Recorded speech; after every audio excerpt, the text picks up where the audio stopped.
सुप्रभात बच्चों। आशा है आप सकुशल होंगे। वह अब तक जो हम पढ़ा उसे आप अच्छे से समझ गए होंगे और साथ साथ समझते जा रहे होंगे। हमने कल पढ़ा भारत की खोज में तलाश में लेखक किस तरह से अपने अतीत की तलाश में निकला है। गांवों शहरों में वो घूम रहा है, विदेशी यात्रा वृत्तांत के द्वारा वो उसे खोजना चाह रहा है। तो कैसे वो देखता है, मैं देश के हर कोने में जाता है, किसानों से मिलता है और किसानों से मिलता है तो क्या पाया उन्होंने कि हर जगह के किसानों की समस्या एक जैसी थी। सब गरीबी, बेरोजगारी, भूख, पुलिस की मार और लगान कर्ज से व्याकुल हैं। वो हर जगह के किसानों की समस्याएं थी, कहीं एक जगह के किसानों की नहीं। तो इससे आगे हम पढ़ते हैं। यहाँ से हम पढ़ना शुरू करेंगे। यह काम बहुत आसान नहीं था, पर उतना मुश्किल भी नहीं था जैसा मैंने सोचा था। हमारे प्राचीन महाकाव्यों, पुरा गाथाओं और दंत कथाओं की उन्हें पूरी जानकारी थी। इस साहित्य ने अपने देश की अवधारणा से उन्हें परिचित करा दिया था। इन लोगों में से हमेशा कुछ ऐसे भी होते ही थे जिन्होंने भारत के चारों कोनों में स्थित धार्मिक स्थलों की यात्रा की थी। कह रहे कि लोगों को समझाना इतना मुश्किल भी ना था, क्योंकि वो लोग भी पूरा कथाओं महाकाव्यों को पढ़ा था और यात्रा भी उन्होंने की थी। कभी कभी जैसे ही मैं किसी सभा में पहुंचता था, मेरे स्वागत में अनेक कंठों का स्वर गूंज उठता, भारत माता की जय। मैं उनसे अचानक प्रश्न कर देता कि इस पुकार से उनका क्या आशय है, कि भारत माता की जय से उनका क्या अभिप्राय है, वो किसी भारत माता मानते हैं। मेरा प्रश्न उन्हें मनोरंजक लगता और चकित भी करता, हैरान भी करता कि ये भी प्रश्न क्या प्रश्न पूछ लिया।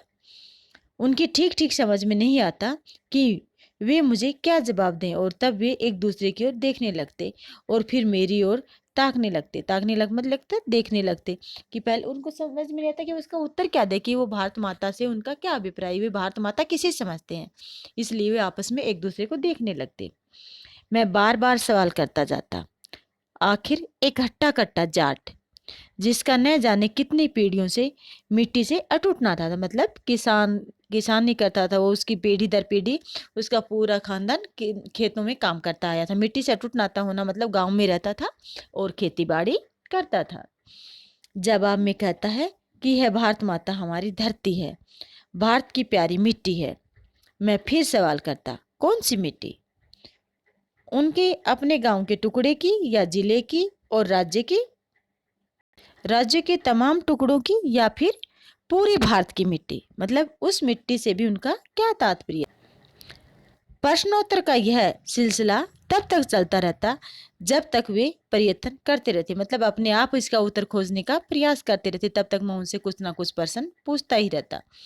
आखिर में कहते कि भारत वह सब कुछ तो है ही जो उन्होंने सोच रखा है, उसके अलावा भी बहुत कुछ है। भारत के पहाड़ और नदियाँ, जंगल और फैले हुए खेत जो हमारे लिए खाना मुहैया करवाते हैं, यह सब हमें प्रिय है। लेकिन जिस चीज़ का सबसे अधिक महत्व है वह है भारत की जनता, उनके और मेरे जैसे तमाम लोग।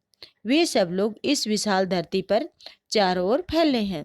भारत माता मूल रूप में यही लाखों लोग हैं, और उसकी जय का अर्थ है इसी जनता जनार्दन की जय। मैंने उनसे कहा, तुम भारत माता के हिस्से हो, एक जगह से तुम खुद ही भारत माता हो। जैसे जैसे विचार धीरे धीरे उनके दिमाग में बैठता जाता, उनकी आंखें चमकने लगती, मानो उन्होंने कोई महान खोज कर ली हो। भारत माता, लेखक की दृष्टि में भारत माता क्या है? भारत की पूरी जनता, भारत के पहाड़, नदियाँ, जंगल, सब कुछ मिलकर क्या बनी है? भारत माता। उसके सभी लोग सब मिलके, कोई एक जगह की मिट्टी नहीं, पर बल्कि पूरे देश। तो इस तरह जब ये बातें किसानों को समझाई जाती तो उनकी आंखों में भी चमक आने लगती, कि उन्हें पता होने लगता कि हाँ, हम भी इस देश का एक हिस्सा। नहीं तो वो अपने आप को मानते थे कि हम जहाँ रह रहे हैं वो जमीन का टुकड़ा, वही वहाँ उस आसपास की जमीन, वहाँ के लोग, वही सिर्फ भारत माता है। लेकिन उनको विस्तार से बताना और और इसके लिए उनमें अपने देश के प्रति, ताकि देश जागरूकता पैदा हो, वो भी अपने देश की लड़ाई में भाग ले सके, ताकि उन्हें लगे कि नहीं, ये ज़मीन का टुकड़ा ही नहीं, पूरा देश हमारा है, तो हम अपने देश को गुलाम कैसे रहने दे सकते हैं, ताकि लोगों में ये मानसिकता पैदा हो। आगे हम देखते हैं भारत की विविधता और एकता, कि भारत में विविधता की अनेक प्रकार की विचारधाराएं हैं, फिर भी एकता है। कैसे? भारत की विविधता अद्भुत है, प्रकट है, वह सतह पे दिखाई पड़ती है। कह रहे कि भारत की एकदम ये नहीं कि वो दिखाई नहीं देती, विविधता सबको दिखाई देती है और कोई भी उसे देख सकता है। इसका ताल्लुक शारीरिक रूप से भी और मानसिक आदतों और विशेषताओं से, मतलब ये विविधता शारीरिक रूप, मतलब कहीं के आदमी छोटे हैं, कहीं के लंबे हैं, कहीं के गोरे हैं, कहीं के सांवले, इस तरह से भी हम देख सकते हैं। और उनका खान पान, रहन सहन, आदत भी में भी भिन्नता है, वो क्या है? विविधता है। बाहर से दिखने पर उत्तम पश्चिमी इलाके के पठान और सुदूर दक्षिण के वासी तमिल से बहुत कुछ समानता है, बहुत कम समानता है, मतलब उनका शारीरिक रूप में वो तकरीबन असमानताएं हैं। उनकी नस्लें भिन्न है, हालांकि उनके भीतर कुछ समान सूत्र हो सकते हैं। वे चेहरे और शरीर गठन में, खाने पहनावे में और भाषा में एक दूसरे से भिन्न होते हैं, मतलब सब अलग अलग तरह का खाना खाते हैं, अलग अलग तरह की बोलियां बोलते हैं, और उनका जो कपड़े पहनने का तरीका है वो भी सबका अपना अलग अलग है। जैसे हम अरुणाचल की ड्रेस कुछ अलग होते हैं, तो हम जाएं इधर राजस्थान में, हरियाणा में, पंजाब में या केरल में, तो उनकी पहनावा कुछ अलग है। तो ये सब हमारे भारत की क्या है? विविधता है। उत्तर पश्चिमी सीमांत प्रदेश में मध्य एशिया की गमक है ही। वहाँ के बहुत से रीति रिवाज, जैसे कश्मीर के, भी हिमालय के उस पार के देशों की याद दिलाते हैं। पठानों के लोकप्रिय नृत्य रूसी कोजक नृत्य शैली से मिलते हैं। इन तमाम भिन्नताओं के बावजूद पठान पर भारत की छाप वैसे ही स्पष्ट है जैसे तमिल पर। कह रहा कि हो सकता है थोड़ी बहुत विविधताएं हैं, लेकिन फिर भी वो भारतीय हैं, उनकी वो भारतीयता उन सब में उतनी ही व्याप्त है, चाहे वो किसी भी कोने के हों। इसमें कोई अचरज नहीं, अचरज होना, हैरानी होना, हैरान होने की कोई बात नहीं है, क्योंकि सीमा के ये प्रदेश और साथ ही अफगानिस्तान भी भारत के साथ हजारों वर्ष से जुड़े रहे। मगर है कि बहुत समय तक विदेशों से तालमेल रहा, तो उनके रीति रिवाजों का थोड़ा थोड़ा मिश्रण इनमें आ गया। इसमें हैरान होने की बात नहीं है।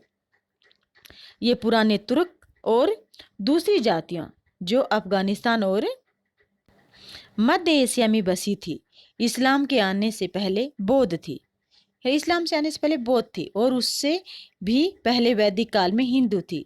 सीमांत क्षेत्र प्राचीन भारतीय संस्कृति के प्रमुख केंद्रों में से एक था। अब भी स्मारकों और मठों के ढेरों ध्वस्त अवशेष उनमें बिखरे पड़े हैं। स्मारक कोई निशानी किसी तरह की कुछ ना कुछ लिखा हुआ, और मठ जो बौद्धों के पूजा स्थल थे, उनके ढेरों ध्वस्त, मतलब टूट गई हैं, ध्वस्त अवशेष मतलब टूटे फूटे टुकड़े अब भी वहाँ पे मिले हुए हैं।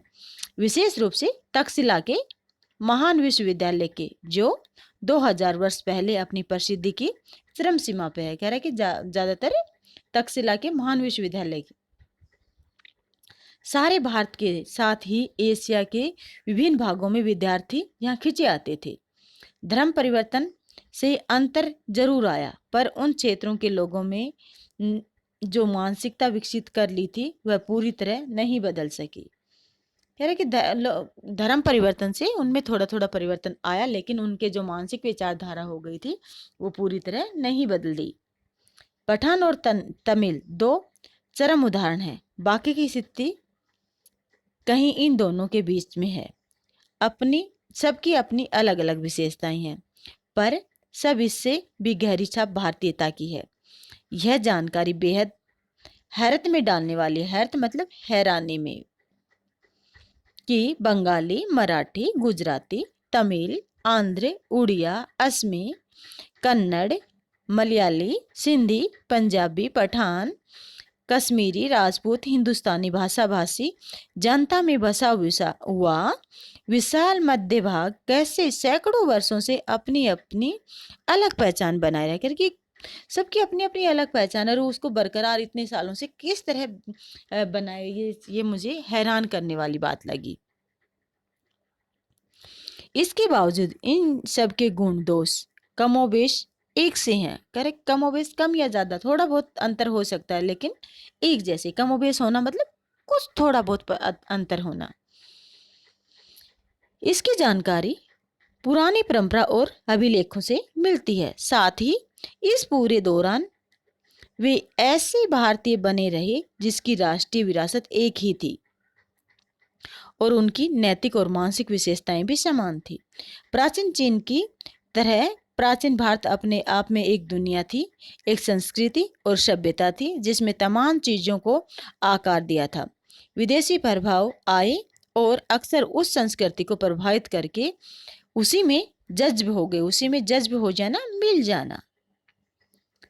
प्रभावित तो किया लेकिन फिर भी उसी संस्कृति में मिल गए। जब भी विघटनकारी तत्व उभरे तत्काल उन्हें सामंजस्य खोजने के प्रयास को बढ़ावा दिया। करके विघटन तोड़ने वाले कुछ भी ऐसी चीज ऐसा आया जिसमें तालमेल न हुआ, फिर भी उनमें सामंजस्य बैठाने की कोशिश की गई। सभ्यता के आरंभ में ही भारतीय मानस में एकता के सौपन ने अपनी जगह बनाए रखी। इस एकता की कल्पना कभी किसी बाहर से आरोपित वस्तु या भारी तत्वों के या विश्वास के मानवीकरण के रूप में नहीं की गई। इसके अंतर्गत विश्वासों और रीति रिवाजों के प्रति अपार सहिष्णुता का पालन किया गया और साथ ही हर तरह की विविधता को मान्यता ही नहीं प्रोत्साहन भी दिया गया। चाहे कितनी ही विविधता हो उसको मान्यता की, उसे बढ़ा दिया गया, लेकिन जो भारतीयता थी उसको एक जगह रखा गया, उसको एक माना गया। उसी के हो सकता है रीति रिवाज और रहन सहन में अंतर है, लेकिन फिर भी कुछ ऐसा है जो हमें भारतीय बनाए हुए है।